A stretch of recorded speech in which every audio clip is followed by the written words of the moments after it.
February 2024 रोजी Ulhasnagar hill line police ठाण्यात झालेल्या गोळीबार प्रकरणातील 3 आरोपी अद्यापही फरार असून ते पोलिसांना मिळून येत नसताना या गुन्ह्यातील अटक आरोपींपैकी विकी गणात्रा या आरोपीला काही महिन्यापूर्वी जामीन मिळाला होता। तर याच आरोपात अटक असलेले संदीप सरवणकर आणि रणजित यादव या अटक आरोपींना उच्च न्यायालयाने जामीन मंजूर केले। न्यायालयाच्या निर्णयाची दखल घेत या गोळीबार प्रकरणातील 6 गोळ्या लागूनही दैव बललतर म्हणून जीव वाचलेले महेश गायकवाड यांनी फरार आरोपींना पकडून देणाऱ्या पोलिसांना प्रति आरोपी 25,000चे बक्षीस जाहीर केले आहे। मंगळवारी पत्रकार परिषद घेऊन त्यांनी ही घोषणा करीत पोलिसांचा तपास यंत्रणेवर अनेक प्रश्न उपस्थित केले आहे। The bureau report, discovery TV news. गोळीबार झाला भर पोलीस स्टेशनमध्ये, त्याच्यातले फरार असलेले आरोपी हे अजून पोलिसांना भेटत नाही। मी त्यांचे अनेक वेळा ॲड्रेस सांगितले। दहागाव फार्म हाऊसला काही लपले होते, काही दिवस काही लोढामध्ये काही दिवस लपले होते। एवढा पोलिसांना माहिती देऊन पण त्यांना अटक केली जात नाही। त्यामुळे आता पाहिजे असलेल्या आरोपींचे प्रत्येक ठिकाणी आता फलक लावणार आहे।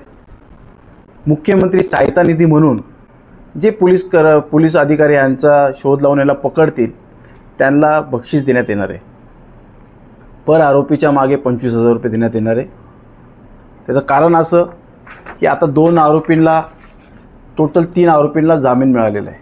आपल्या सगळ्यांना माहिती असेल साताऱ्याचे जे न्यायाधीश होते धनंजय निकम, त्यांना 5 लाख रुपये लाच घेताना पकडलेलं आहे। म्हणजे आज जज लोकांना सुद्धा आपल्याला संशयरित्याने पाहायला लागते, कारण की अशा बाबासाहेब आंबेडकरांच्या संविधानात्मक दालनामध्ये माझ्यावरती त्या ठिकाणी गरीब लोकांना ज्या लोकांवर अन्याय होतो त्या ठिकाणी न्याय मिळतो, अशा ठिकाणी माझ्यावरती गोळीबार झाल्यानंतर सुद्धा अशा लोकांना जामीन मिळतो।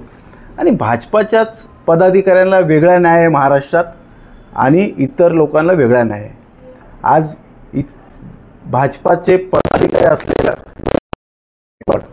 हा कल्याण डोंबिवलीचा युवा भाजपाचा युवा नेता म्हणून आहे, त्याला पद आहे, ते अजून पण त्याला पद सुद्धा काढलेलं नाही। म्हणजे हे याच्यावरनं कळून येतं की कशा पद्धतीचा कायदा सुव्यवस्था चालू आहे। मोक्को का अंतर्गत त्यांच्यावरती कारवाई केलेली नाही। मी त्याची मागणी केली। मला सरकारी वकील म्हणून मी नेमणूक मागितली होती, मला ती मिळालेली नाही। म्हणजे आज तुम्हाला सांगतो ह्या अशा आरोपी फरार असताना सुद्धा प्रोक्लामेशन लावलेलं नाही। अनेक अशा गोष्टी आहेत।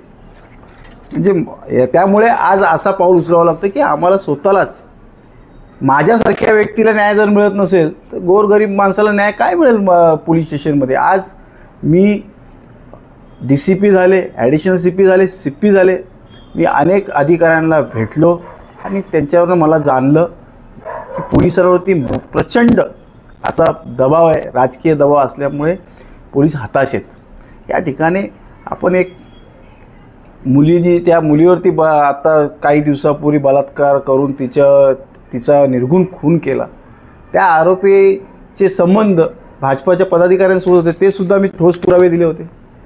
त्यासुद्धा बिर्याणी वगैरे खायला घातली, मस्त चांगली VIP ट्रीटमेंट केलेली नाही त्याची।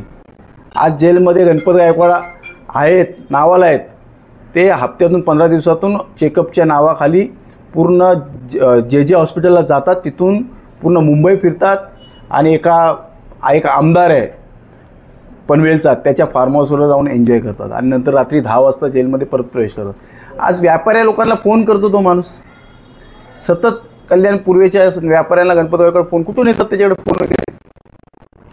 इतर आपल्याला काही न्याय आणि भाजपाच्या पदाधिकारी सिद्ध झालेले आहे।